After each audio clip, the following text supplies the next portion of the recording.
Maligayang pagbabalik, maghanda para sa mas marahas na bagyo at matinding pag-ulan.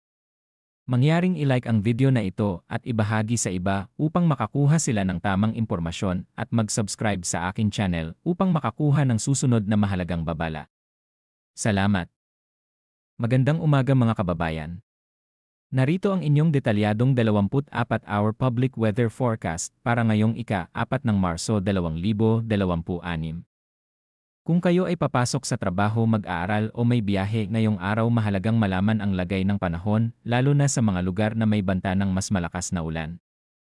Sa kasalukuyan, patuloy na nakakaapekto ang northeast monsoon sa extreme northern Luzon, habang ang easterlies naman ang nakakaapekto sa nalalabing bahagi ng bansa.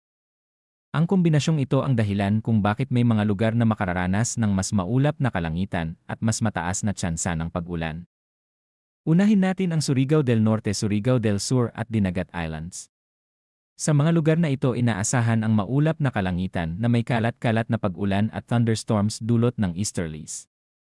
Ang mga pag-ulan ay maaaring maging katamtaman at minsan ay malakas, kaya may posibilidad ng flash floods at landslides, lalo na sa mga mabababang lugar at malapit sa kabundukan. Kung kayo ay nasa Caraga region, maging maingat lalo na sa mga lugar na madalas bahain. Iwasan ang pagtawid sa rumaragasang tubig at makinig sa mga abiso ng lokal na pamahalaan. Sa Batanes at Babuyan Islands naman, makararanas ng bahagyang maulap hanggang maulap na kalangitan na may isolated light rains dulot ng northeast monsoon. Wala namang inaasahang malaking epekto sa ngayon, ngunit dahil sa mas malakas na hangin sa hilagang bahagi ng Luzon, mas magiging maalon ang karagatan, kaya pinapayuhan ang mga mangingisda na mag-ingat sa paglalayag. Sa Metro Manila at sa nalalabing bahagi ng bansa, asahan ang partly cloudy hanggang cloudy skies na may isolated rain showers o thunderstorms. Sa umaga, maaaring maaraw at mainit, ngunit pagsapit ng hapon hanggang gabi, may posibilidad ng biglaang pagkulob at pagkidlat na may kasamang malakas na ulan.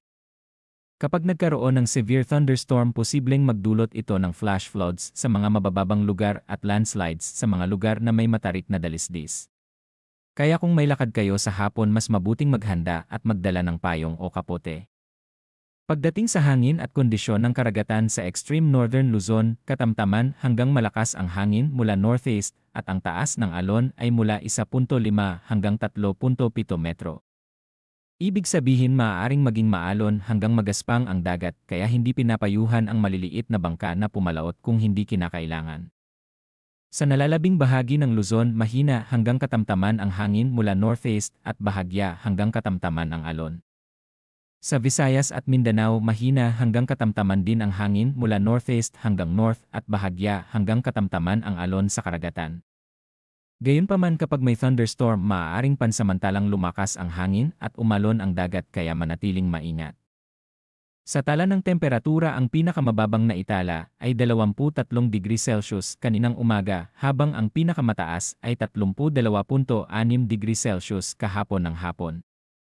Ibig sabihin, mainit pa rin ang panahon lalo na sa tanghali, kaya mahalagang uminom ng maraming tubig at umiwas sa sobrang init ng araw. Ang minimum relative humidity ay 55%, habang ang maximum ay 85%. Kapag mataas ang humidity, mas maalinsangan ang pakiramdam, kaya asahan ang malagkit na init lalo na sa urban areas tulad ng Metro Manila. Para naman sa astronomical information, sa Metro Manila, sisikat ang araw ngayong alas 6:11 ng umaga at lulubog alas 6:05 ng hapon. Ang buwan ay sisikat alas 6:49 ng gabi at lulubog alas 6:30 ng umaga na may 99% illumination, kaya halos full moon pa rin at maliwanag ang kalangitan ngayong gabi kung hindi ito matatakpan ng makakapal na ulap. Sa kabuuan, para sa araw na ito, asahan ang mainit na umaga at mas mataas na tsansa ng pag-ulan sa hapon at gabi, lalo na sa Surigao Provinces at Dinagat Islands, kung saan maaaring maranasan ang mas malalakas na pag-ulan. Sa Hilagang Luzon, maging maingat sa mas maalon na karagatan dulot ng northeast monsoon. Sa Metro Manila at karamihan ng bansa, isolated thunderstorms pa rin ang pangunahing banta, lalo na sa hapon. Mga kababayan, manatiling updated sa mga susunod na weather advisories at siguraduhing handa ang inyong pamilya sa anumang pagbabago ng panahon.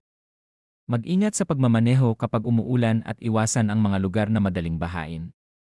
Iyan ang inyong kumpletong weather forecast para sa susunod na 24 na oras. Maraming salamat sa inyong patuloy na pagtutok at magandang umaga sa inyong lahat. Ingat po tayo palagi.